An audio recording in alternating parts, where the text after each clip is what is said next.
Good morning.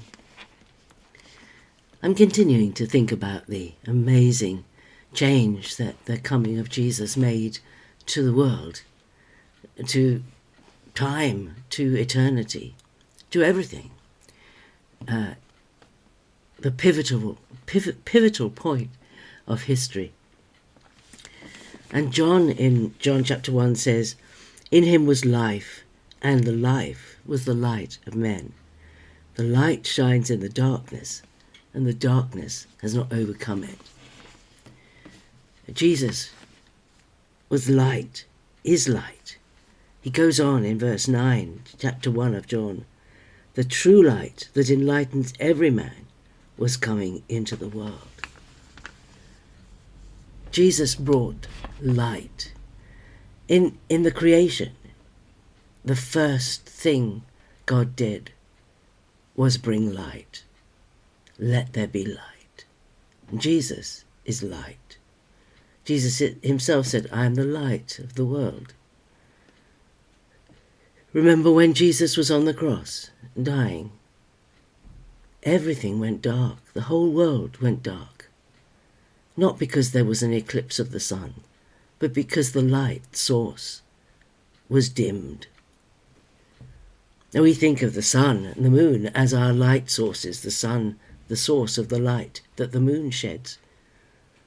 But actually light came into being a long time before, many days before, the planets were put into place and the sun was created and the stars were created. The source of the light that is in the sun is Jesus. He is the light, and the darkness could not overcome it.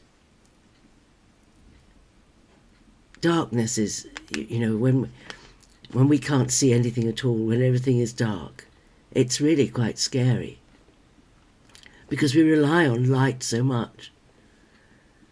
Think today, perhaps in your meditations, of just how amazing light is and how wonderful it is. I think this is one of the reasons we celebrate the Christmas in the wintertime, is because it's so dark in the winter. The hours of daylight are shorter, and so the light shines brighter. We're more aware of light when it's dark, and the darkness can't overcome the light. And in fact, Jesus defeated darkness on the cross. And so we don't have to be afraid of the darkness that we live in this world. This world is a very dark place in lots of ways. But I was going to point us to another verse that talks about the light that comes. And that's a verse that's rarely read. And it comes at the end of the prophecy made in Luke 1:67 to 79 by John the Baptist's father.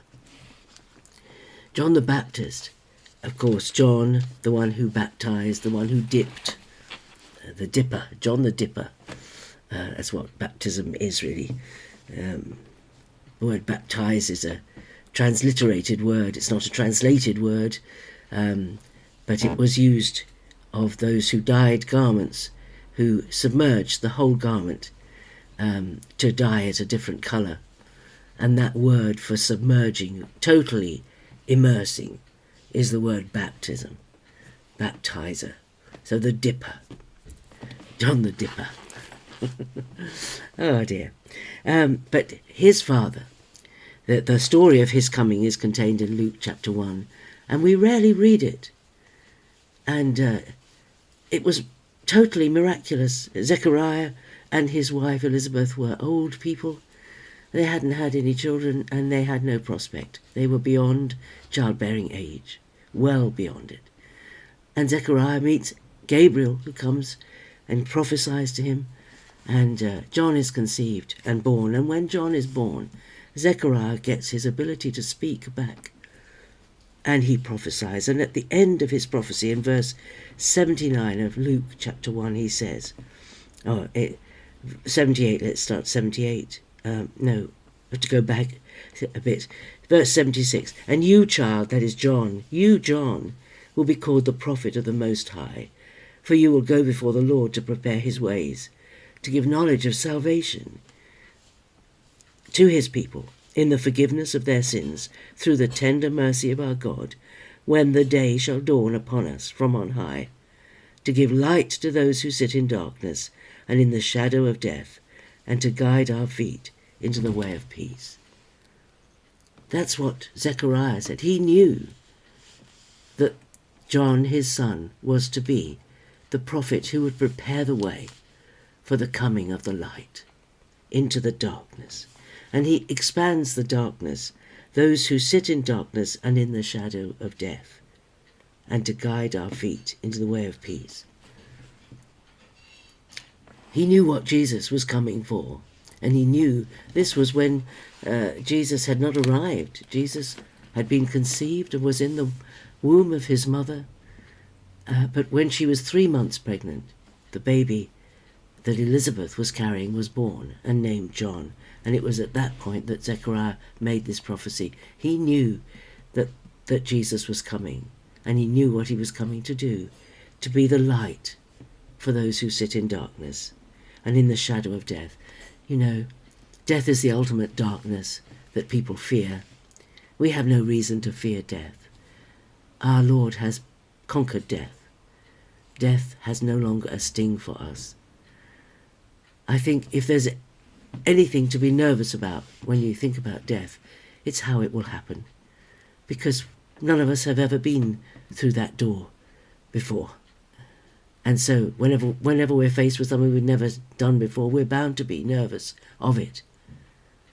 But death is but the doorway into eternity.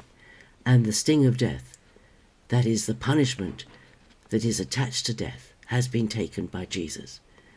And for us who believe in him, death has no more the power over us that it had, because the light has come, and the light shines through the darkness of death and the shadow of death. It's only a shadow, and a shadow never hurt anybody.